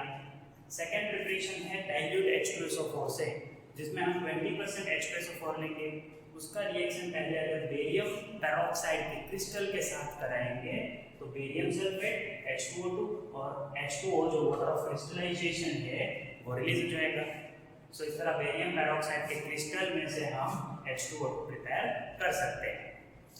इसी तरह H2SO4 अगर सोडियम पेरोक्साइड के साथ रिएक्ट होगा तो सोडियम सल्फेट रिलीज होगा और ये H2O2 रिएक्ट कर लेगा, H2O2 बन जाएगा। अब H3PO4 डाइल्यूट फॉस्फोरिक एसिड से भी हम बना सकते हैं H2O2। इसी बेरियम पेरोक्साइड को हम लेंगे, H3PO4 उसके साथ रिएक्ट करेगा तो बेरियम फॉस्फेट ये सॉल्ट बनेगा। देखो अगर सल्फेट था तो बेरियम सल्फेट बना, क्लोराइड है तो बेरियम क्लोराइड बना, तो फिर इसी तरह फॉस्फेट है तो बेरियम फॉस्फेट बनेगा और H2PO2 रिलीज होगा। उसके बाद प्रोसेस है मर्क्स प्रोसेस, बहुत ही इंपॉर्टेंट है प्रोसेस। इसमें देखो बेरियम पेरोक्साइड में से ही देखा है प्री प्रिपरेशन हमने, लेकिन यहाँ पे हम पास करेंगे कार्बन डाइऑक्साइड गैस और वाटर, तो बनेगा बेरियम कार्बोनेट। ये CO2 और H2O क्या बनाते हैं, बाइकार्बोनिक एसिड। तो आप ऐसा भी बोल सकते हो barium peroxide react with carbonic acid, H2O plus CO2 क्या बनेगा, कार्बोनिक एसिड। तो ये कार्बोनिक एसिड बेरियम पेरोक्साइड के साथ रिएक्ट करेगा तो बेरियम कार्बोनेट बनेगा और H2O2 रिलीज होगा। सो इस तरह हम H2O2 प्रिपेयर कर सकते हैं। और लास्ट में इलेक्ट्रोलिसिस, इलेक्ट्रोलाइसिस करके कैसे, सो हम H2SO4 का इलेक्ट्रोलाइसिस करेंगे तो उसमें जो सल्फेट आयन है HSO4 माइनस, उसका इलेक्ट्रोलाइसिस होगा तो पहले पेरोक्साइड बनेगा, पेरोक्सो डाइसल्फेट। और ये पेरोक्सो डाइसल्फेट जो है उसका हम हाइड्रोलिसिस करेंगे तो HSO4 माइनस वापस ये मिल जाएगा, H प्लस जो ये दोनों मिलके क्या बनेगा H2SO4 और H2O2 रिलीज होगा। सो हम इजीली पेरोक्साइड बना सकते हैं सल्फ्यूरिक एसिड में से। ये सल्फ्यूरिक एसिड का ही इलेक्ट्रोलाइसिस है जो पहले देता है पेरोक्सो डाइसल्फेट और उसका हाइड्रोलिसिस करने से क्या मिलेगा H2O2। अब बहुत ही इंपॉर्टेंट रिएक्शन है जिसको कहते हैं ऑटो ऑक्सीडेशन। तो हम कोई ऑक्सीडाइज्ड प्रोडक्ट लेंगे जैसे 2-इथाइल एंथ्राक्विनोन। सो ये तो पहले से ऑक्सीडाइज्ड है, सो पहले इसका रिडक्शन कर लेते हैं। हाइड्रोजन पैलेडियम, उसकी मदद से हम क्या करेंगे इसका रिडक्शन। जहाँ पैलेडियम कैटालिस्ट है जिस पे हाइड्रोजन एब्जॉर्ब किया है, सो वो इसका रिडक्शन करेगा। ऑक्सीजन है वहाँ पे H आएगा, देखो तो यहाँ ऑक्सीजन है वहाँ H आएगा। सो ये डबल बॉन्ड शिफ्ट हो गया नेक्स्ट कार्बन पे, ठीक है। तो इस तरह से ये क्या हो गया रिड्यूस्ड प्रोडक्ट 2-इथाइल एंथ्राक्विनोल। यहाँ पे देखो एंथ्राक्विनोन था, ये क्या बन गया एंथ्राक्विनोल, लेकिन उसके सेकेंड कार्बन पे इथाइल है। नंबरिंग यहाँ से स्टार्ट होता है 1 2 3 4 इस तरह से हम नंबर देते हैं। सो सेकेंड कार्बन पे इथाइल है, सो 2-इथाइल एंथ्राक्विनोल है। इसका एयर की प्रेजेंस में अपने आप ऑक्सीडेशन होता है, हमें कोई कैटालिस्ट ऐड नहीं करना है। इन प्रेजेंस ऑफ एयर उसका सेल्फ ऑक्सीडेशन होता है, इसीलिए कहते हैं ऑटो ऑक्सीडेशन। सो ये ऑटो ऑक्सीडेशन होगा तो क्या मिलेगा ऑक्सीडाइज्ड प्रोडक्ट। भाई यही है 2-इथाइल एंथ्राक्विनोन ही है, ठीक है, इट इज ऑक्सीडाइज्ड प्रोडक्ट और H2O2 मिलेगा। यही तो हमें प्रिपेयर करना था। सो ऑटो ऑक्सीडेशन से भी H2O2 प्रिपेयर होता है। अब ये H2O2 बहुत ही क्विकली रिएक्ट करता है, मतलब वो अनस्टेबल है, किसी का भी ऑक्सीडेशन कर देता है। वो स्ट्रॉन्ग ऑक्सीडाइजिंग एजेंट है, तो उसको कहाँ स्टोर करेंगे, अगर ओपन एयर में रखा तो वो एयर का ऑक्सीडेशन कर देता है। सो इसको स्टोर करने के लिए हम अल्कोहल लेंगे या एसिड एनिलाइड लेंगे या सोडियम पायरोफॉस्फेट लेंगे। सो इसको हम स्टोर करते हैं अल्कोहल में या एसिड एनिलाइड में या सोडियम पायरोफॉस्फेट में, जिससे उसका डिकम्पोजिशन रेट डिक्रीज हो जाएगा, it slow down the rate of decomposition. तो अब हम देखेंगे कि H2O2 का स्ट्रेंथ कैसे कैलकुलेट कर सकते हैं।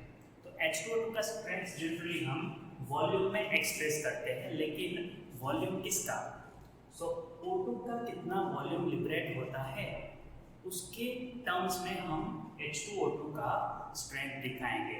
So it is expressed in terms of volume of O2 liberated at NTP, मतलब नॉर्मल टेम्परेचर प्रेशर पे कितना O2 लिबरेट होता है। मैं आपको एक एग्जांपल से दिखाता हूँ। अगर मैंने यहाँ पे कहा है 10 वॉल्यूम H2O2, मतलब H2O2 का स्ट्रेंथ कितना है 10 वॉल्यूम, तो कितना O2 प्रोड्यूस होगा? 10 लीटर। 10 वॉल्यूम का मतलब होता है 10 लीटर O2 प्रोड्यूस होगा, लेकिन 1 लीटर सॉल्यूशन में से, मतलब H2O2 का 1 litre solution 10 litre O2 produce करेगा। अगर मैं 1 ml सॉल्यूशन लेता हूँ H2O2 का, तो वो 10 ml O2 प्रोड्यूस करेगा, तो इसको कहते हैं 10 वॉल्यूम। सो अगर मैंने 2 ml लिया तो 20 ml प्रोड्यूस होगा, अगर 3 ml लिया तो 30 वॉल्यूम 30 लीटर प्रोड्यूस होगा, 30 ml। सो लीटर है तो लीटर में लिखो, यहाँ ml है तो ml में प्रोड्यूस होगा। ये हो गई वॉल्यूम की बात। अगर हम परसेंटेज में दिखाते हैं तो परसेंटेज स्ट्रेंथ क्या होता है? यहाँ पे देखो मैंने न्यूमेरिकल एक दिया है उसके लिए। अगर आपको वॉल्यूम पता है तो आप परसेंटेज स्ट्रेंथ फाइंड कर सकते हैं। जैसे मैंने यहाँ पूछा है strength of 5 volume H2O2 is, मतलब 5 वॉल्यूम H2O2 का परसेंटेज स्ट्रेंथ कितना होगा? अब परसेंटेज स्ट्रेंथ का मतलब होता है 100 ml में कितना H2O2 है। सो वो हो गया परसेंटेज स्ट्रेंथ। कैसे कैलकुलेट करेंगे? तो आपको वॉल्यूम का मतलब तो पता है कि 5 वॉल्यूम का मतलब होता है कि 1 लीटर सॉल्यूशन अगर आप H2O2 का लेते हो तो कितना प्रोड्यूस होगा? O2 5 है ना, 5 लीटर O2 प्रोड्यूस होगा। अगर आप H2O2 का 1 लीटर सॉल्यूशन लेते हो तो कितना O2 प्रोड्यूस होगा? 5 लीटर। सो अभी आपको लिखना पड़ेगा रिएक्शन। सो H2O2 का जब डिकम्पोजिशन होता है तो H2O प्लस O2 प्रोड्यूस होता है। यहाँ पे आपको लिखना होगा, इसका बैलेंसिंग करो पहले, तो H2O2 यहाँ पे H2O और O2, सो यहाँ पे 2 कर दो, सो ऑक्सीजन 4 हो गया, हाइड्रोजन 4 हो गया, तो यहाँ पे 2 से मल्टीप्लाई कर दो, सो हाइड्रोजन ऑक्सीजन सब बैलेंस हो गया। अब आपको यहाँ पे लिखना है मास। H2O2 का मोलिकुलर मास होता है 34, कैलकुलेट करो, 16 2 30, 2 + 2 34, लेकिन कितने मोल्स हैं? 2, सो टोटल कितना हो गया? 68 ग्राम। तब कितना O2 प्रोड्यूस होगा? 2 mole of this gives 1 mole O2। 1 mole O2 है अगर, तो NTP या STP पे कितना वॉल्यूम होता है 1 मोल का? 22.4 लीटर। सो आप ऐसा लिखो, 22.4 लीटर O2 रिक्वायर्स 68 ग्राम H2O2। ठीक है, 22.4 लीटर O2 अगर है तो 68 ग्राम H2O2 की जरूरत पड़ेगी। अभी आपको कितना दिया है H2O2, सॉरी O2? 5 लीटर। देखो 5 वॉल्यूम H2O2, इसका मतलब होता है 5 लीटर O2 प्रोड्यूस होगा। सो आप यहाँ लिख दो 5 लीटर O2, तो कितना H2O2 होगा ये आपको कैलकुलेट करना है। क्या आंसर आएगा बोलो? 5 × 68 करोगे, क्रॉस मल्टीप्लाई देखो यहाँ पे 68 है, सो 5 × 68 डिवाइड बाय ये 22.4 करोगे जो O2 का वॉल्यूम है। अब ये डिवीजन करने पे आपको आंसर मिलेगा, वो है 15.17। मैंने ये डिवाइड करके रखा है, 5 × 68 डिवाइड बाय 22.4 आप करके देखो, वो होगा 15.17। मतलब इतना ग्राम H2O2 किसमें होगा? 1 लीटर में होगा। 1 लीटर प्रोड्यूसेस 5 लीटर O2, इसको कहते हैं 5 वॉल्यूम। अब हमारे पास ये इक्वेशन से क्या डेटा है कि 22.4 लीटर अगर प्रोड्यूस होता है O2, तो वेट कितना होगा सॉल्यूशन में H2O2 का? 68 ग्राम। तो 5 लीटर प्रोड्यूस होगा तब कितना वेट होगा? सो वो हमें मिल गया 15.17। लेकिन ये जो हमें मिला वो 1 लीटर में है। 1 लीटर का मतलब होता है 1000 ml। So 1000 ml has 15.17 gram H2O2। सो अभी हमने क्या कहा था? परसेंटेज स्ट्रेंथ क्या होता है? 100 ग्राम के अंदर या 100 ml के अंदर कितना होता है H2O2। सो 100 ml में कितना होगा? सो ये हो जाएगा हमारा परसेंटेज। क्या मिलेगा? 15.17 × 100/1000। आपने करवाया था ना ये, देखो ये आपने किया होगा परसेंटेज वेट पर वॉल्यूम। सो कैसे आएगा ये 100 डिवाइड हो गया तो 10 से डिवाइड करो, सो 1.517। ये आपने प्रैक्टिस किया होगा। ये एक्चुअली परसेंटेज वेट पर वॉल्यूम जैसा है। So strength we have calculated in percentage weight per volume.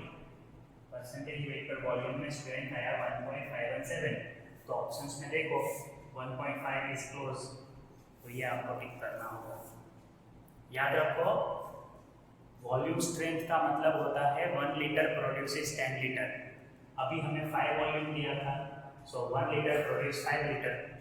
फिर आपने बैलेंस इक्वेशन में देखा तो 22.4 लीटर प्रोड्यूस हुआ 68 ग्राम से। अब आपका कैलकुलेशन बहुत इजी है, 22.4 गिव 68, तो 5 लीटर गिव्स हाउ मच। ठीक है, तो इस तरह से आप ये कैलकुलेशन करोगे। लास्ट में परसेंटेज में कन्वर्ट करना भूलो मत। 15.17 आया और आप यहाँ पे ऑप्शन देख लोगे 15 इज क्लोज, गलत हो जाएगा। ये 1000 ml में है, परसेंटेज होता है 100 ml में। ठीक है, तो इस तरह से आप कैलकुलेट कर सकते हो न्यूमेरिकल को। अब हम देखते हैं नॉर्मलिटी और मोलारिटी के साथ कैसे रिलेटेड है ये वॉल्यूम स्ट्रेंथ। तो मोलारिटी और नॉर्मलिटी के साथ क्या रिलेशन है वो तो मैं आपको सिखा दूंगा, लेकिन उससे पहले जो मैंने ये आपको लास्ट न्यूमेरिकल कराया था उसका मैंने यहाँ पे लिख दिया है पूरा सॉल्यूशन जो था वो। अब इतना बड़ा प्रोसेस करना सपोज आपको अगर नहीं आता, या तो आप मेरी तरह बहुत लेजी हो, तो इसके लिए मैंने आपको इक्वेशन दे दिया है। परसेंटेज स्ट्रेंथ अगर कैलकुलेट करना है तो आपको वॉल्यूम दिया होगा, उसको 22.4 से डिवाइड कर लो। आपको पता है ना 1 मोल का वॉल्यूम कितना होता है 22.4। फिर 68 से मल्टीप्लाई करो जो H2O का मोलिकुलर मास है इंटू 2, मोलिकुलर मास इंटू 2 है, और 10 से डिवाइड कर दो। सो ये करने से आपको परसेंटेज स्ट्रेंथ मिलेगा। अब मैंने कुछ नया नहीं किया है, आप यहाँ ध्यान से देखो, वॉल्यूम को 68 से मल्टीप्लाई किया, 22.4 से डिवाइड किया, तो इतना प्रोसेस हो गया, और फिर 100/1000 किया मतलब 10 से डिवाइड किया। सो ये दो प्रोसेसेस को मैंने एक इक्वेशन में लिख दिया, बहुत ही सिंपल है। उसी तरह नॉर्मलिटी को भी वॉल्यूम के साथ रिलेट करने का बहुत बड़ा डेरिवेशन है, और मोलारिटी को भी वॉल्यूम से रिलेट कराने के लिए बहुत बड़ा डेरिवेशन है, लेकिन अभी आपको वो डेरिवेशन सीखने की जरूरत नहीं है। सिंपली आप इक्वेशन याद रख लो, नॉर्मलिटी इंटू 5.6 करो वॉल्यूम मिलेगा, और मोलारिटी इंटू 11.2 करो तो वॉल्यूम स्ट्रेंथ मिल जाएगा। अभी मैंने जो न्यूमेरिकल दिया है वो नॉर्मलिटी का है, देखो the volume strength of 1.6 normal H2O2 solution is. So इतना नॉर्मल H2O2 सॉल्यूशन है, उसका वॉल्यूम स्ट्रेंथ क्या होगा। तो बहुत बड़े कैलकुलेशंस करते हैं लोग, अब हमें नहीं करना है। हमें जो नॉर्मलिटी दिया है उसको सिंपली 5.6 से मल्टीप्लाई करना है। So 1.6 into 5.6, your answer will be 8.96.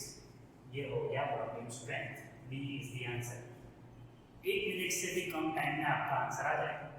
Suppose अगर मोलारिटी पूछा तो मोलारिटी हो जाएगा वॉल्यूम अपॉन 11.2, ये इक्वेशन से देखो। सो क्या मिलेगा आपको 8.96 अपॉन 11.2। आप इस तरह से मोलारिटी फाइंड कर सकते हो, लेकिन एक दूसरा रिलेशन भी है, molarity equal to normality upon n factor. H2O2 का n फैक्टर होता है 2। सो आप ऐसा भी कर सकते हो 1.6 अपॉन 2, दोनों से आंसर सेम आएगा मोलारिटी का। कोई भी मेथड आप यूज कर सकते हो। नॉर्मलिटी पता है तो आप मोलारिटी इजीली फाइंड कर सकते हो, नॉर्मलिटी अपॉन n फैक्टर। लेकिन अगर वॉल्यूम स्ट्रेंथ दिया है और मोलारिटी पूछा तो वॉल्यूम स्ट्रेंथ डिवाइड बाय 11.2 करो, सो आपको आंसर मिलेगा मोलारिटी में। अब देखते हैं नेक्स्ट न्यूमेरिकल। अब इतना बड़ा न्यूमेरिकल देख के स्टूडेंट्स ऐसे ही इसको छोड़ के आ जाते हैं, क्योंकि बोलते हैं ये I2 है, H2O2 है, कुछ समझ में नहीं आएगा, बट बहुत ईजी है। आप ध्यान दो क्या पूछा है, 5 ml H2O2 solution liberates 0.508 gram of I2 from an acidified TI solution. अब आप बोलोगे सर हमें इक्वेशन नहीं पता, रिएक्शन नहीं पता क्या होगा, जरूरत ही नहीं है, क्योंकि आपको 0.508 ग्राम I2 दे दिया, 5 ml H2O2 दे दिया, और स्ट्रेंथ पूछा है H2O2 सॉल्यूशन का। सो पहले तो आपको H2O2 और I2 का इक्विवेलेंट फाइंड करना होगा। क्यों फाइंड करना होगा, जिससे आपको H2O2 का नॉर्मलिटी मिलेगा। तो उसके लिए हम एज्यूम करते हैं कि H2O2 का नॉर्मलिटी है n। क्या है ये, नॉर्मलिटी। चलो ये हमने एज्यूम किया, तो फिर इक्विवेलेंट क्या होंगे बोलो, इक्विवेलेंट्स होते हैं normality into litre. Normality into litre करोगे तो इक्विवेलेंट ऑफ H2O2 मिलेगा। कितना आएगा? 5 ml आपको दिया है, सो आप लिखो n इंटू 5 को आपको कन्वर्ट करना पड़ेगा लीटर में, सो ये हो जाएगा n/200। ये हुआ इक्विवेलेंट ऑफ H2O2। अब क्या करना है? इक्विवेलेंट ऑफ I2 फाइंड कर लो। कैसे? Weight upon molecular weight. आप बोलोगे सर इससे तो मोल मिलेगा, सो I2 का अगर आप इक्विवेलेंट वेट डिवाइड करते हो तो मिल जाएगा इक्विवेलेंट। बट याद रखो इसका मॉलिक्यूलर मास और इक्विवेलेंट मास सेम होता है क्योंकि n फैक्टर 1 है। सो क्या आंसर आएगा यहाँ पे? 0.508 अपॉन इक्विवेलेंट मास, ठीक है, 127। सो अब क्या आएगा आंसर? तो अभी ये डिवाइड मत करो, क्यों? इसका रीजन है जितना इक्विवेलेंट H2O का होगा उतना ही इक्विवेलेंट I2 का यूज होगा। जब भी कोई रिएक्शन होता है तो इक्विवेलेंट कैसा मिल जाता है? सेम मिलता है। सो क्या आएगा आंसर? बोलो यहाँ पे इक्विवेलेंट ऑफ H2O2 कितना है? n/200 और इक्विवेलेंट ऑफ I2 कितना है? 0.508/127। सो अब n कैसे मिलेगा? 0.508 इंटू 200 अपॉन 127। डिवाइड करो इसको तो आपको आंसर मिलेगा नॉर्मलिटी 0.8। चेक करो, बहुत ही सिंपल है डिवीजन, ठीक है। पहले 200 से मल्टीप्लाई करो, फिर 127 से डिवाइड करो। अब ये तो आपको नॉर्मलिटी मिला, वॉल्यूम स्ट्रेंथ आपको फाइंड करना है ना। क्या पूछा है? The strength of H2O2 that is volume strength. So क्या आएगा आंसर? नॉर्मलिटी पता है तो नॉर्मलिटी इंटू 5.6 कर दोगे आप। नॉर्मलिटी है 0.8 इंटू 5.6 कर दो, क्या आंसर आएगा? 4.48। वेरी क्लोज इज दिस, ठीक है, 4.48 वॉल्यूम, या आपका आंसर होगा वॉल्यूम स्ट्रेंथ। 5.6 तो आएगा नहीं क्योंकि 5.6 इंटू 0.8 करना है, ये दोनों बहुत दूर हो जाएंगे, है ना, तो मल्टीप्लाई की जरूरत नहीं है करने की, आपको पता चल जाना चाहिए ए विल बी योर आंसर। अब हम देखेंगे physical property of H2O2। So H2O2 light blue colour का है लेकिन एनहाइड्रस फॉर्म है। अगर उसका एक्वेस सॉल्यूशन आप लोगे तो वो कलरलेस होता है। फिर देखते हैं उसका सॉल्युबिलिटी। सो वाटर, अल्कोहल और ईथर में इजीली डिसॉल्व हो जाता है। फिर डेंसिटी देखो, अगर वाटर से कंपेयर करो तो इसका डेंसिटी ज़्यादा है, 1.45 ग्राम पर centimetre cube at 0 degree Celsius, और डाइलेक्ट्रिक कांस्टेंट उसका बहुत ज़्यादा है 93.7, क्योंकि देखो पोलर है, पोलैरिटी कितना है? 2.1, ये उसका पोलैरिटी है। लेकिन मैग्नेटिक नेचर कैसा है? डायमैग्नेटिक है वो। और बॉन्ड की बात करें अगर तो उसमें दोनों बॉन्ड प्रेजेंट है, polar bond as well as non polar bond. जैसे ऑक्सीजन और हाइड्रोजन के बीच में पोलर बॉन्ड होता है क्योंकि ऑक्सीजन हाइड्रोजन में इलेक्ट्रोनेगेटिविटी का गैप है, लेकिन ऑक्सीजन ऑक्सीजन के बीच में नॉन पोलर बॉन्ड होगा क्योंकि पोलैरिटी का डिफरेंस होता ही नहीं है, ठीक है। अब देखते हैं केमिकल प्रॉपर्टीज। सो सबसे पहले देखते हैं एसिडिक नेचर। ये बहुत ही वीक एसिड है लेकिन डायरेक्ट बेसिक है, मतलब n फैक्टर इसका कितना है? 2, और एक्वेस सॉल्यूशन उसका न्यूट्रल है। सो ये एसिडिक नेचर याद रखो। अब देखते हैं ऑक्सीडाइजिंग एजेंट। उसका प्रॉपर्टी है ये कि वो ऑक्सीडाइजिंग एजेंट है दोनों मीडियम में, acidic as well as basic, दोनों में वो इलेक्ट्रॉन एक्सेप्ट करता है, मतलब खुद का रिडक्शन किया, सो वो हो गया ऑक्सीडाइजिंग एजेंट। अब कुछ एग्जांपल्स देखो, जैसे Cr+3 का H2O क्या करता है? CrO4-2, इसमें आप कैलकुलेट करो ऑक्सीडेशन नंबर तो ये हो गया +6, सो +3 से +6 में कन्वर्ट हुआ ये, सो ऑक्सीडेशन हुआ क्रोमियम का, तो H2O2 is oxidising agent. Mn+2 का वो ऑक्सीडेशन करके क्या देता है? Mn+4, सो Mn का ऑक्सीडेशन किया। PbS में से देता है PbSO4, सो +2 से यहाँ पे क्या होगा? +2, और यहाँ पे क्या होगा? तो आप बोलोगे सर ये भी +2, यहाँ पे +2 है, यहाँ पे +2, आप बोलोगे सर कैसे ऑक्सीडेशन कहाँ हुआ? आप सल्फर देखो, सल्फर -2 है और यहाँ पे सल्फर +6, तो सल्फर का ऑक्सीडेशन हुआ। PbSO4 बना। आगे देखो KNO2 से KNO3, सो नाइट्रोजन का ऑक्सीडेशन हुआ। H2S में सल्फर -2 है, यहाँ सल्फर 0 तो हो गया ऑक्सीडेशन, तो H2S को सल्फर में उसका ऑक्सीडेशन किया।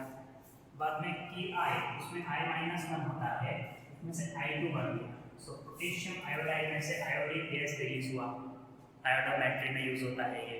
सो H2O2 is a good oxidising agent in both medium, acidic as well as basic. अब देखते हैं उसका reducing property. So reducing agent है और वो भी दोनों मीडियम में, acidic as well as basic. देखो इलेक्ट्रॉन रिलीज भी कर सकता है, मतलब वो रिड्यूसिंग एजेंट भी है। उसके एग्जांपल्स देखते हैं। MnO4- इसलिए +7 होता है, तो +7 से +2 बन गया, मतलब रिडक्शन किया एसिडिक मीडियम में। बेसिक मीडियम में क्या है, वो ऑक्सीडाइजिंग एजेंट है विद Mn, लेकिन एसिडिक मीडियम में Mn का उसने क्या किया, रिडक्शन। सो यहाँ MnO4 is good oxidising agent. H2O2 क्या हो गया, रिड्यूसिंग एजेंट। Cr2O7-2, इसमें क्रोमियम होता है +6, कैलकुलेट करके देखो, +6 से वो हो गया +3, सो रिडक्शन किया। दूसरा एग्जांपल देखो K3FeCN6, इसमें CN6 है, Fe है, तो ऊपर +3 चार्ज होगा, तो -3 चार्ज होगा, सॉरी, तो K3 चाहिए ना। अब -3 कहाँ से आया होगा, Fe+3 होगा, Fe+3 से K4FeCN6 बना, इसमें Fe होता है +2, सो +3 से +2 में कन्वर्ट किया, मतलब इसका रिडक्शन किया। पोटेशियम फेरिसाइनाइड में से पोटेशियम फेरोसाइनाइड बना, सो रिड्यूसिंग प्रॉपर्टी हो गया H2O2 का। फिर देखो क्लोरीन गैस के साथ अगर H2O2 रिएक्ट होता है तो HCl प्रोड्यूस हुआ, इसमें Cl2 0 है, Cl-1 है, क्लोरीन का रिडक्शन किया, सो हो गया इसका reducing property. So H2O2 can act as oxidising agent as well as reducing agent also in both medium, acidic as well as basic. ऐसा नहीं दिमाग में फिट करना है कि एसिडिक में ऑक्सीडेशन होगा, बेसिक में रिडक्शन। एसिडिक और बेसिक में दोनों तरह से वो रिएक्ट कर सकता है डिपेंडिंग ऑन सब्सटेंसेस, ठीक है। अब देखते हैं ब्लीचिंग प्रॉपर्टी। H2O2 खुद नेसेंट ऑक्सीजन रिलीज करता है, तो ये नेसेंट ऑक्सीजन किसी भी डाई के साथ रिएक्ट करेगा तो उसे ब्लीच कर देगा, मतलब वो डाई का कलर रिमूव हो जाएगा। सो कपड़े पे अगर कभी कोई कलर लग गया है तो वो रिमूव करना है तो हम ब्लीच यूज कर सकते हैं। व्हाइट कपड़े पे रेड, ग्रीन, येलो ऐसा कोई अगर दाग लगा है तो, अगर रेड कपड़ा है उसमें येलो दाग लगा है और आप उसको रिमूव करने की कोशिश करोगे तो रेड और येलो दोनों निकल जाएगा। तो ये ब्लीचिंग पाउडर का ब्लीचिंग प्रॉपर्टी है, मतलब ब्लीचिंग पाउडर में H2O2 एक कंपोनेंट होता है। हम देखते हैं H2O2 के कुछ यूजेस। तो पहला यूज है एज अ परहाइड्रोल, जैसे 30% सॉल्यूशन ऑफ H2O2 उसे हम कहते हैं perhydrol. So used as germicide and antiseptic, मतलब वो जर्म्स को किल करने में यूज होता है। कितना परसेंटेज है सॉल्यूशन, 30% सॉल्यूशन, जिसको परहाइड्रोल कहते हैं। It is also used for washing guts, gowns, teeth, years, इसको वॉश करने के लिए हम परहाइड्रोल यूज कर सकते हैं। दूसरा यूज है 90% H2O2 का, जो fuel as a fuel use होता है। वहाँ पे सबमरीन में, रॉकेट में, हेलीकॉप्टर में हम 90% H2O2 को यूज कर सकते हैं। थर्ड यूज है रिस्टोरेशन के लिए। ओल्ड पेंटिंग्स ब्लैक हो जाती है जब उसमें लेड ऑक्साइड यूज हुआ हो, सो उसको PbSO4 में कन्वर्ट करने का काम करता है H2O2, सो उसको वाइट कर देता है। पेंट को ब्लैक में से वाइट में कन्वर्ट करने के लिए H2O2 यूज होता है। नेक्स्ट यूज है डाइल्यूट सॉल्यूशन का। H2O2 का डाइल्यूट सॉल्यूशन ब्लीचिंग एजेंट है। सो आपको पेपर में से, कलर में से, अगर पेपर में से, पेंट में से कोई भी कपड़ा है उसमें से कलर रिमूव करना है तो इजीली आप as a bleaching powder H2O2 को यूज कर सकते हो। Next, it is also used as anti chlor. अब H2O2 किसी सॉल्यूशन में से क्लोरीन को रिमूव करने के लिए यूज होता है तो उसको हम एंटी क्लोर कहते हैं। अब ऐसा जरूरी नहीं है कि एंटी क्लोर है मतलब क्लोरीन रिमूव करेगा। अगर किसी सॉल्यूशन में आयोडीन है तो आयोडीन को भी रिमूव कर सकते हैं, so that is called anti chlor. और लास्ट यूज देख लेते हैं टेस्टिंग के लिए। Ti+4, Cr+3, V+5 आयन का अगर हमें टेस्ट करना है कि वो सॉल्यूशन में प्रेजेंट है कि नहीं, तो हम H2O2 as a laboratory reagent use कर सकते हैं। तो यहाँ पे हमारा हाइड्रोजन चैप्टर खत्म होता है। अब बीच में जहाँ पे भी इम्पोर्टेंट एमसीक्यूज थे न्यूमेरिकल बेस्ड, वो तो मैंने आपको करवा दिए। दूसरे जो यहाँ से एमसीक्यूज आ सकते हैं वो थ्योरी बेस्ड होते हैं, तो उसका प्रैक्टिस मैं आपको वर्कशीट से कराऊंगा। तो डिस्क्रिप्शन में वर्कशीट है, उसका आप प्रैक्टिस करो तो ये चैप्टर आपका क्लियर हो जाएगा।